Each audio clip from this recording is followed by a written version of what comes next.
Here's the deck I was playing, Mono Earth with a splash, pun intended, of water. I took a similar deck to Euros, but that version only had two Unite and one Garnet, and I found that both have been much more useful than I thought they would be at first, so that's the main reason for increasing them. And then that also gives a higher proportion of water cards in the deck, so that makes it easier to be able to cast the Cancel Leviathan summon if needed. For Euros, I was running Amber and Shinju as a backup engine, but the new Karaha whatever it's called, backup is really good for digging for backups. So it persuaded me to switch to one of those. And then I've got one Sid Garland, which does a similar thing. And then I also increased the number of black belts from from one to three.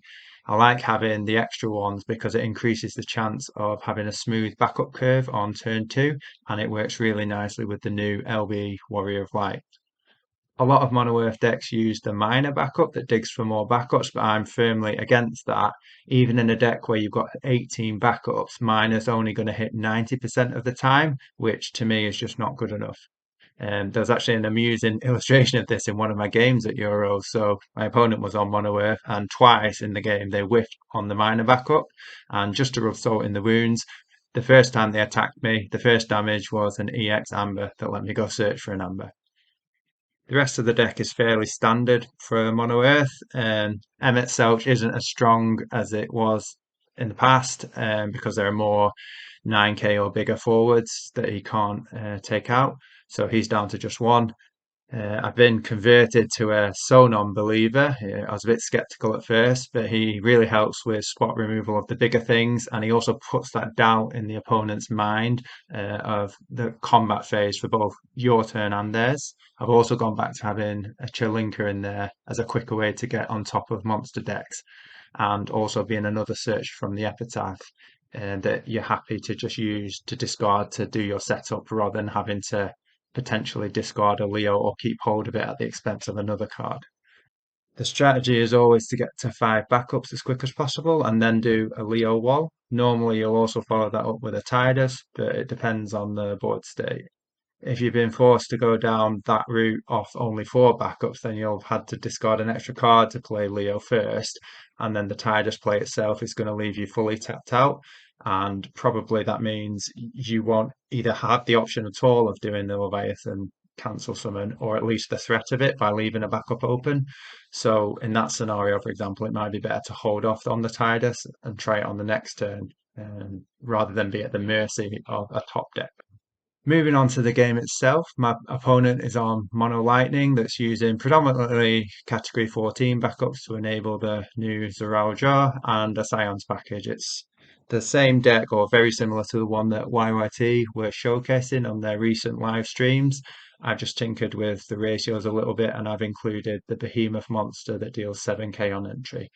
I'm going second in this game.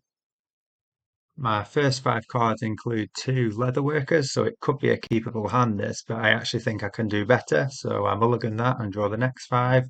And we've got the Karaha, whatever it's called, which is again fine as an opening play. And hopefully that will dig me into another backup on the next turn if I include the two cards that I'm going to draw. My opponent is just deciding what to go with. So they play a Weaver and pass. I've drawn an epitaph, so that's great. I've got that for the turn after. So let's see what this Karaha brings me. So discard a Kusith and an Ignis because, sorry, Ingus because he's going to take a while to get online. So I've got two Leos there, a Titan and a Montleonis. So put the two Leos back in the deck, put the Montleonis in the break zone and keep the Titan. That might be useful for taking out a forward like maybe a Zoral potentially. So I've still got the epitaph for next turn. Let's see what I need to do. So he's played a Ricard, flip the top five, reveal. There's a Louis Soir and an Alice. So he takes the Louis Soir, sensible. And then let's see, is he going to do another even costed play or leave it at that? So yeah, he left it at that. My turn. I've drawn Rydia and Kolka. So got quite a few options here. Rydia or Epitaph. I'm going to go with the epitaph because I've already got the Titan summon in hand, and I don't really feel like I need a Mist Dragon at this point, or the Cancel Leviathan. So play epitaph, search Leo because I actually want to have a Leo for when I'm going to be set up in a turn or two's time. Um, Decide to play the Corker as well, get to three backups. It's a bit disappointing because he could have potentially killed one of their forwards that they like to play. So end with three backups, got the Rydia for next turn. Let's see what they do. They play a Machinist as another backup, and then tap their other backup to play the Louis Soir to go get their fifth backup. And then I think they leave it at that. I can't remember. Yeah, they leave it at that.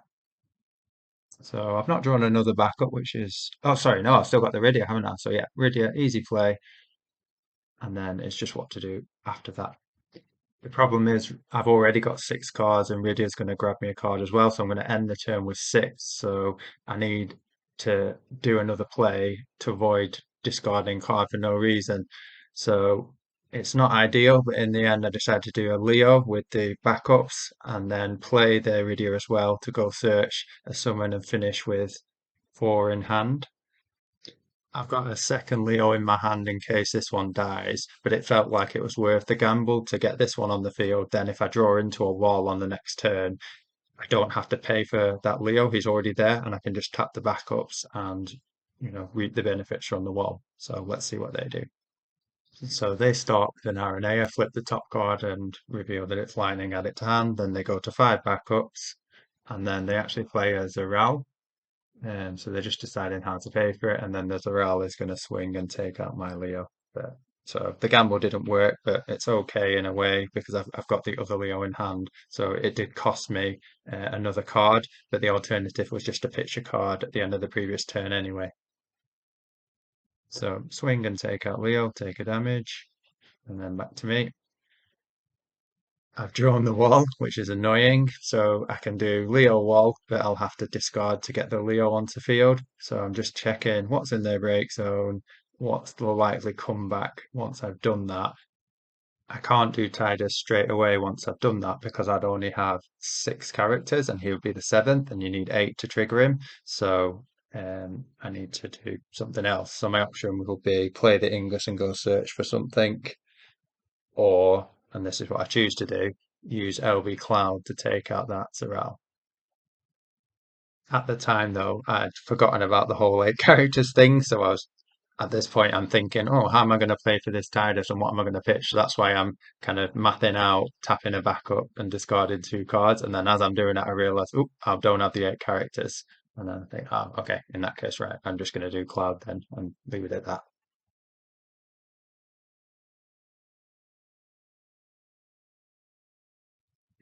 Then Wall can swing and take out the Aranea before blocks. So that's not too bad. It killed both of their dudes and then to them.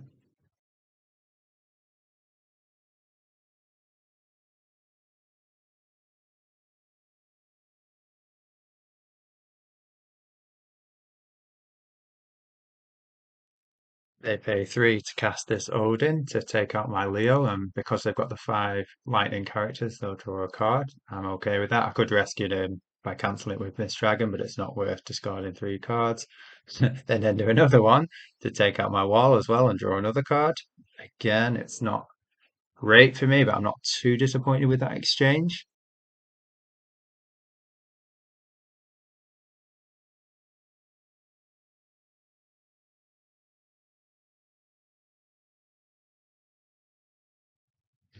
And then they have a think about it, but then decide not to do anything else and just pass back to me. So I draw my beloved black belt, so that can get me to the five backups. But first, let's swing and see what happens. So black belt, draw a card, and then I've forgotten that again. I've got six cards now, so that was a bit stupid. So I should have done something else to try and use my CP more efficiently. They graciously allow me to change how I pay for that and discard a card instead. And then I've still got three active backups. I can tap one for the Ingus, who's going to go search for something and leave me with five in hand with two backups still active. So I search the wall because I've got a Leo ready to go. And then I will pass back to them.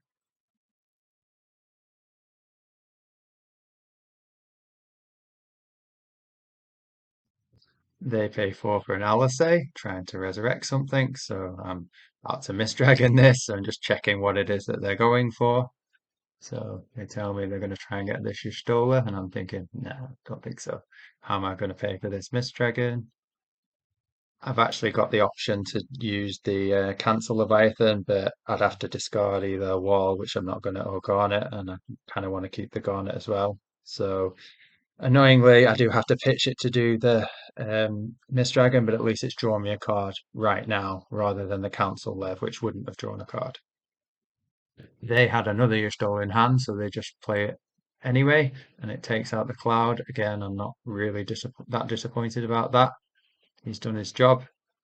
So now I can do the Leo wall, and also this time because I've already got the Ingus on field, I can and the extra backup, I can follow it up with Titus. However, I've actually drawn into a Riku, so I play her instead because when I cast the multi-element wall, she's also going to trigger to allow me to retrieve a forward from the break zone. So I've played Riku and then played the wall, decided on my target from the Riku, reactivate and draw. And now I've got tons of cards in hand. I'm going to play this Tidus, so again, it's which two cards I'm going to pitch to pay for it.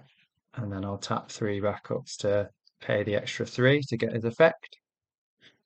So I'm going to bottom deck the Y'shtola, leave this LSA on field so it can't replay it and get its effect again, and then put the backup that actually does something on top of its deck, swing and take out the LSA, and then hit that backup, and then I can swing again, risk hitting an Odin, and oh look, there's an Odin. So a bit annoying, but you need to deal damage at some point. I'm still feeling in a strong position. They're back down to four backups. I'm on five, still got three forwards on field, so I should be okay.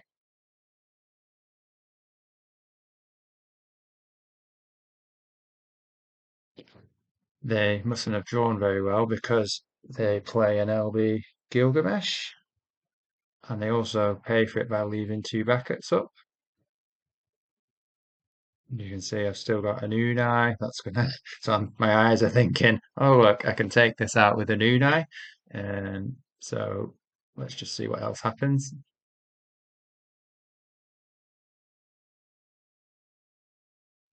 They're still having a browse of my breaks on deciding which two things to remove from the Gilgamesh effect. So you can see that they're debating between Riku, Wall, and an Unai. So they've gone for a Riku and an Unai. Then they tapped one and cast. Ah, I see. So they needed the five characters for the Odin in order to get the effect of drawing a card.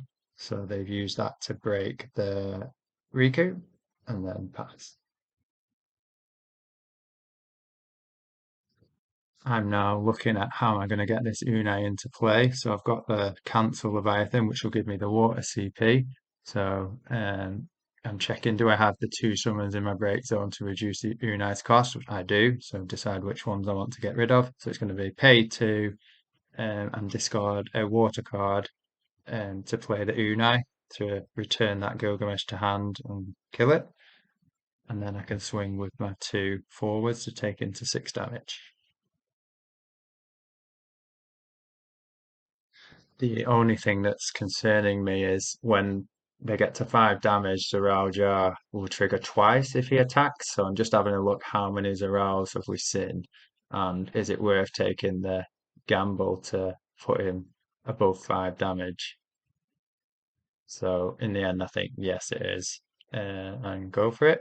They hit an Odin and draw a card, swing again, 6 damage, and then I can just pass. So I've still got the four attackers, an Unai, which will be able to do a thing next turn unless he kills it, and they're down to just the four backups. So I'm not sure there's anything they can do. So they've got a Zoral. He is going to take out two things, but he won't be able to block then.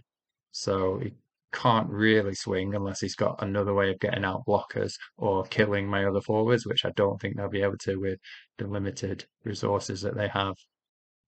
The Tidus also drew me into another cancel Lev, and Leo's on field as well. I should have said that's why I played into field. So now, if I need to, I can cancel one of the autos. So there's a route killing one of my guys, for example. So I could cancel it and block with Unai.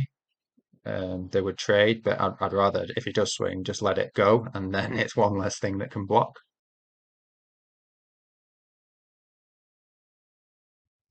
I've actually got a Titan summon as well, so that's an even better option. So once we get into combat, just cast Titan and kill Azrael before it even gets a chance to attack. They decide to use Skeleton to kill my Leo, which means I can't actually do the cancel web now. But it's a good thing I've got the Titan instead, so I just kill the Zerao before it has a chance to swing and while we're still in combat. So even if they were to play another one, for example, it would be in main phase two and it wouldn't be able to attack. And then, yeah, they can play a Zande and kill one thing, but now they've only got the one blocker, and I've got two 9Ks, so all I need to do is swing, he'd block one, and then the other one's free to um, swing for the seven. It takes me a moment to realise it, and then I just go swing, block, swing, game. Here's the deck list one more time. Thanks for watching. Hope you liked it. See you again.